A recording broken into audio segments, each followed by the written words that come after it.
കഴിഞ്ഞ് ബ്രിട്ടൻ എഴുന്നേൽക്കുന്നത് തണുത്തുറഞ്ഞ അന്തരീക്ഷത്തിലേക്ക്. 0-ന് താഴേക്ക് താപനില പോയതിനു ശേഷം രാജ്യത്തിന്റെ പല ഭാഗത്തും ഐസ് നിറഞ്ഞ സാഹചര്യമാണ്. വിന്ററിൽ ഇതുവരെയുള്ള ഏറ്റവും തണുപ്പേറിയ രാത്രിയാണ് കടന്നുപോയത്. താപനില -20°C വരെ താഴുമെന്നായിരുന്നു പ്രതീക്ഷ. ജനുവരിയിലെ ഏറ്റവും തണുപ്പേറിയ ദിനത്തിനായി ജനങ്ങൾ ഒരുങ്ങിയിരിക്കണമെന്ന് മുന്നറിയിപ്പ് നൽകിയിരുന്നു. ഇന്ന് രാവിലെ രാജ്യത്തുടനീളം വ്യാപകമായ തോതിൽ മൂടൽമഞ്ഞ് പുതയ്ക്കും. ഇതിനു പുറമെ മഞ്ഞും ഐസും രാജ്യത്ത് തുടരുകയും ചെയ്യും.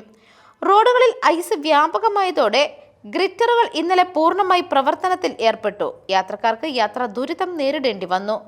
-16°C താപനിലയിലുള്ള സ്കോട്ടിഷ് ഹൈലാൻഡ്സിൽ യാത്ര ചെയ്യുന്നവർ അതീവ ശ്രദ്ധ പുലർത്തണമെന്നാണ് സ്കോട്ട് റെയിൽ മുന്നറിയിപ്പ്. ഇതിനിടെ ചൂടേറിയ കാറ്റ് സൗത്ത് വെസ്റ്റ് മേഖലയിലേക്ക് ഇന്നു മുതൽ വീശിത്തുടങ്ങുമെന്ന വാർത്ത ആശ്വാസം നൽകുന്നുണ്ട്. എന്നിരുന്നാലും ഈ പ്രതിഭാസം താൽക്കാലികം മാത്രമായിരിക്കുമെന്നാണ് മെറ്റ് ഓഫീസിന്റെ പ്രവചനം.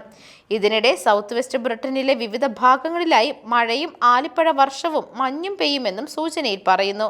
ഇത് ഉയർന്ന പ്രദേശങ്ങളിലാണ് സജീവമാകുക. ഐസ് പ്രതലങ്ങൾ രൂപപ്പെടാനുള്ള സാധ്യത നിലവിലുണ്ട്. യുകെയുടെ മറ്റു ഭാഗങ്ങളിൽ താരതമ്യേന വെളിച്ചമുള്ള വരണ്ട കാലാവസ്ഥയാകും.